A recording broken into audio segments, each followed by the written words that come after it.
3 Jokers. All right. So how many? 3. Well, apparently there are more. Well, 2 now, right?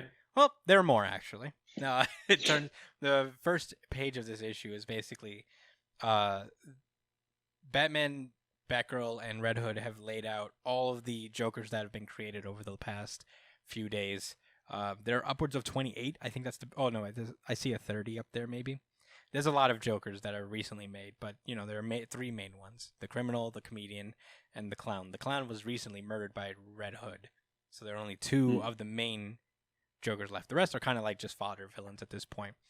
To recap, their plan this time was basically to create a new Joker that would mean something, and that's pretty typical Joker, just like a metaphorical goal that Joker always seems to have at the end of the day.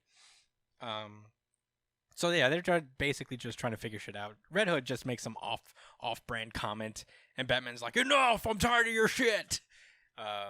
He's basically like, off-brand niggas. Yeah. We'll say that. Yeah, and he's like, I wanted to kill him after what he did to you guys, and he's like, whatever, man, you soft. That's why you didn't do it. And Red Hood basically explains that like the reason that they didn't do anything, or the reason that they're not going to arrest Red Hood for killing the clown Joker, is because they'd have to unmask in order to testify against him. And I'm like, what? Wouldn't they have to have done that for other crimes? It's a weird reason, because I feel like that's a He's basically saying, unless you kill me, like you can't put me in prison. You can't arrest me. The only thing you can do is either kill me or lock me up here in this fucking bat cave. Oh. Because you can't you can't legally put me in prison. Because then y'all gonna have, you know what I'm saying? You can't testify as Batman. I get it, but that's he shot iffy. The Joker in the head. Like, all right, what's your evidence? Who's your witnesses? Oh, me, Batman. Yeah, get the fuck out of here, bro. Come on. I think it's an iffy proposition, just because, he would have to have been a witness to so many things if they actually allow superheroes to testify in court. That's aside the point, right? Marvel, I think Red Hood did have a point where, you can't do nothing by Batman unless you lock me up. I mean, I'm not... I just thought that was kind of weird. Marvel did something recently where they explained that there was a law passed where they allowed superheroes to just kind of testify with their identities hidden. They said it in Daredevil, but that was particular to Daredevil. Yeah, and that's definitely a new thing. I mean, it's a little cleanup thing, I think. Look, I'm not all the way happy with the back and forth between him and Batman either. I thought it was kind of interesting, but I'll say this: I truly believe he does have a point here, where you can't do a fucking thing about it, bro. You gotta hold that down or take me out. Yeah. So basically, they head off to the jail because they hear that Joe Chill has been taken from his cell, and Batman inspects his cave and he finds a bunch of letters addressed to Bruce Wayne. And apparently Joe Chill has been writing letters to Bruce forever, trying to apologize, but he never really mailed them at all. Outside, we get a little bit of a dialogue between Batgirl and Red Hood, where Red Hood's like, "Sorry." And she's like, "Don't do it again, or else I will unmask and I will testify against you." And they're just silent there, basically. Real quick. So thinking about those Joe Chill letters and stuff like that, is that a kind of a proof in the pudding, or it's this is the reason why Batman doesn't kill, because there's still a chance they could change, right? No, Batman was not aware of these letters. I think Batman wasn't aware of these letters. I think Batman just on principle. He wasn't aware of them, but this kind of because this whole thing has just been him conflicting with the idea of killing the Joker, right? Because everybody's like, why do you keep letting him live and all this stuff? And well, that's the thing. Here's the letters from the person who killed his parents apologizing, that's been trying to apologize for years, right? So I feel like this is a thing trying to say, oh look, he didn't kill him and the man still changed and came better, I guess, right? It's an interesting way to look at it, but Batman just on principle just because like he doesn't want to be. It's that slippery slope argument, because if he kills one, then he just opens up like justifications for him to go around murdering criminals left and right. Mm-hmm. And that's more the reason why he doesn't do it. But this is also probably like a sub reason. He wants to give people the opportunity to rehabilitate. So yeah, that's a good way to look at it. This is a form of validation for sure. The way I see it. At least that's how he should. That's how Batman should feel. Mm-hmm. Validated. Yeah, I mean, I don't think he ever has to question why he doesn't, because he just. Oh, for sure. Yeah. Because to great personal loss, he still keeps with this. But in any case, he finds in this stack of envelopes, there's also an envelope addressed directly to Batman, inviting him to the Monarch Theater. It's always the fucking theater, and where his parents were killed. Him, Batgirl, and Red Hood show up there. They enter, and Batman is presented that footage that we saw from last time, where Joker was asking Joe Chill why he really killed the Waynes. And while Batgirl and Red Hood are being attacked by Joker fodder villains, Batman confronts the criminal Joker, who has Joe Chill hanging above the theater, with a gun to his head, and he basically explains this whole thing is they're trying to make Joe Chill the new Joker, because nothing could mean more to Batman than the Joker being the person who killed his parents. Meanwhile, as the video's playing, they realize that Joe Chill explains why he killed the Waynes, and it was like, basically, it's like, man, I saw who they were. I thought they were just like these rich assholes, just taking money from us and not really contributing anything, and blah blah blah. And we were all in shit condition here in Gotham during that time. I just got frustrated and decided to rob them, but I didn't know they had their kid with them. And after I killed them, I realized who they really were, and they were like philanthropists who were trying to help us, and doing whatever they could to help the community. And ever since then, he's felt guilt for killing the Waynes. Meanwhile, as the Joker is they basically do combat. The comedian Joker shows up to where Batgirl is, and it's a big like fight scene between the three of them. Red Hood almost gets like killed by this. He gets shot in the arm, but Batgirl saves him. The Batman Joker, criminal Joker, is continuing. He drops Joe Chill into the Joker vat that's like directly underneath. Batman saves it, but somehow Joker drops a match into it. It combusts the whole thing, and it just comes down to how most Joker battles go with Batman. Around fire, where everything's burning, and it's just the two of them over a bridge or something. He saves Joe Chill from falling. He knocks the shit out of the Joker through a brick wall. with a whole round of dynamite on his chest, mind you. Yeah. All this fire going on. And he is KO'd. Joe Chill's like, they have a moment, Batman and Joe Chill have a moment to like speak for a minute. Joe Chill's like, I know who you are. Batman doesn't really say anything, and he basically apologizes, and he's like, are you going to kill me? And Batman's like, no, I deserve it. I'm truly sorry. And Batman doesn't really say anything. He just kind of looks away.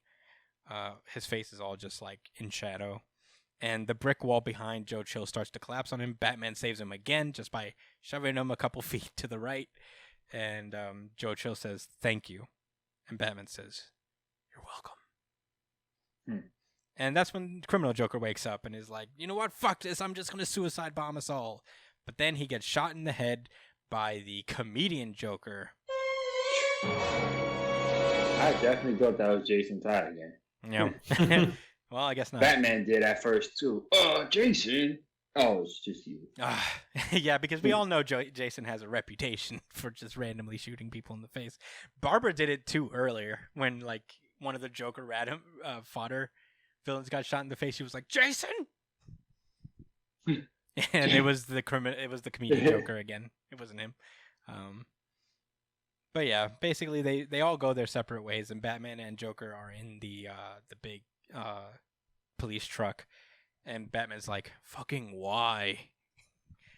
And Before we move forward, I think it's just so we're on. All right, just so everyone's on the same page.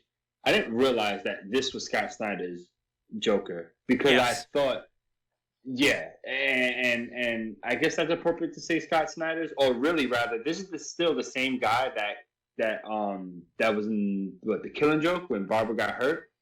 That was him.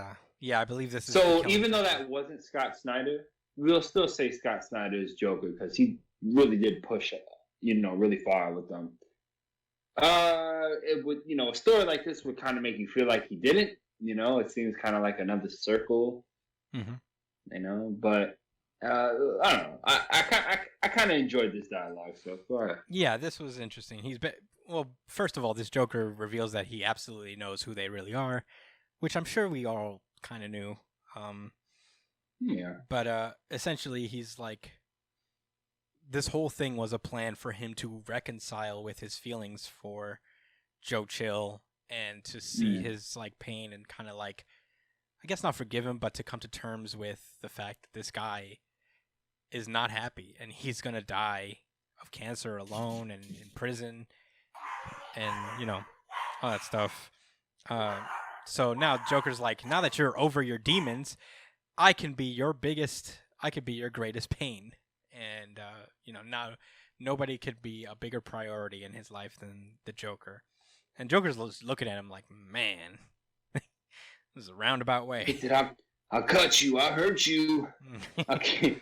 Yeah, Batman's looking like, oh, man. We then cut to Joe Chill's deathbed. He's reading like his final letter, I guess, and that's when he flatlines. He gets put in a grave. And, we get like this little out of sequence events where Bruce is talking to Alfred about the Joker, and Alfred's like, well, we get this little also mini scene with Barbara and Red Hood where Red Hood's like, I want to be together. I love you so much, Barbara. And he leaves a letter on her door, but then it falls off and then just gets taken away by a janitor, which I'm like, worst janitor ever. Like, that's not just trash. Shit on the, that's not just trash. It has writing on it. But we get the real bombshell. Alfred says, I guess we'll never find out who the Joker really is. And Batman is like, not to be that guy, but I'm Batman. I'm Batman. I knew who the Joker was after the first week we met. And Alfred's like, what? Yeah, okay, dude. Basically, we get a little bit of shots from The Killing Joke. As some of you may not know, if you haven't read The Killing Joke, the origin of the Joker is in The Killing Joke, where he was this failed comedian, had a wife and a baby on the way, and what pushed him kind of over the edge was the fact that his wife and child were dead. I don't remember exactly how they died. The police said that it was an accident, but really what happened is that she went to the police because he was an abusive husband, and they basically smuggled her out of the house. They got her away from him, and it turns out she's still living with the son of the Joker. And the reason that Batman doesn't really plays dumb as to not knowing who he really is because his family's out there, and if that ever gets out, if his identity ever gets out, then they will never know peace. Like, they're the family of the Joker, so they'll just be mobbed by the press and the Joker himself, and he's trying to spare them of that. That's the thing. I thought, the Joker himself is probably going to come back and be a million times worse than what he was normally, right? Also, but then, all the hate from everybody else. Fuck you guys. And I guess that could become, his son could become the perfect Joker that they're looking for. I mean, it's interesting. Because, I don't know. He was abusive. Into this. He was abusive already. So, he just doesn't want them to die, because there's no way the Joker's just not going to murder his family. But in any case, that was the three Jokers. This was it. It's not what I expected, at least. When this was built up in way back, this was like 2016. Years ago, 3 years. Yeah. Oh my God, man. Where Batman sat in the Metron chair and asked who the Mobius chair is. I felt like that was a weird indiscrepancy between the two, where if you knew who he was, then why would you have to ask the Metron chair? But That was good. but I'm letting it slide. Yeah. I mean, I feel like That- they repurposed. I guess that's maybe because he had a suspicion that there were multiple Jokers. He didn't. He only learned there were multiple Jokers because the Metron chair told him there were. I'm gonna let it slide because I feel like a lot of this story was probably repurposed because they have no really. It's not gonna stick in terms of continuity. So this is Unfortunately, yeah. This has been meant to work to be like kind of a standalone. As far as maybe I could be wrong. Maybe in the future we'll see a little bit more. It's not what I expected, but there's a lot of good in it. I enjoyed reading it. Maybe one day it reads better all the way through. It was fascinating. At the very, it's a really good twist at the end. I didn't see that coming, where they kind of It retcon doesn't help. the Killing Joke. Oh, go ahead. Yeah, Yeah. About that situation. Yeah, where his family's still alive, and that's the reason. That's not a bad reason. I can deal with that. I think it's a solid reason. So I think that's one of the more confusing things for me. I'll say that again with the comedian with Scott Snyder, because he kind of made a very clear origin story for the Joker. Mm-hmm. And here's the thing. It was still mysterious. You didn't know whether it really was the case or not. Again, just a memory refresher about how he was the pale man from years and years ago, and even early on in Gotham City, and he was like this demon. Mm-hmm. But you could also just kind of think that joke is lying and wants, or, maybe he's just taking that folklore and acting like it. But he found Dionysium at some point, as he was the Joker, because he's a weirdo. Probably was looking around those caves, because why not? Mm-hmm. What else do weirdos do, right? So there's reconciliation. Still kind of weird, but like you said, the continuity aspect of it is just shot. This is literally a story that was supposed to happen before even Doomsday Clock. Mm-hmm. I think it was supposed to happen before Heroes in Crisis. Yeah, I mean, I could see that. Like, it was supposed to be a thing, but for whatever reason, a lot of Jeff Johns' work got delayed pretty heavily, and his plans for what was supposed to be Rebirth, I feel, has changed a lot. And Scott Snyder kind of. Tom King was killing it with regular Batman. Maybe Jeff Johns doesn't write. They got shafted because it wasn't. They was like, "Damn, Tom King's doing this fucking thing." No, I genuinely think like Jeff Johns just like stopped doing a lot of comics because he's been in just the comic guy for so long and now he's just like branching into doing the CW shows and like heading up the cinematic universe for DC. So I don't know. I think he just got busy with other shit and he just wanted to do other things. So he just kind of gave the reins over to Scott Snyder, I guess, and they were able to mold the universe into what they are. For better or for worse, your opinion, I think, is like it's been good still, but I don't know. I mean, as a standalone story, I did enjoy it. The art by Jason Fabok is fantastic. Yeah, no, I wish I had more to say, but it was just a good one and done.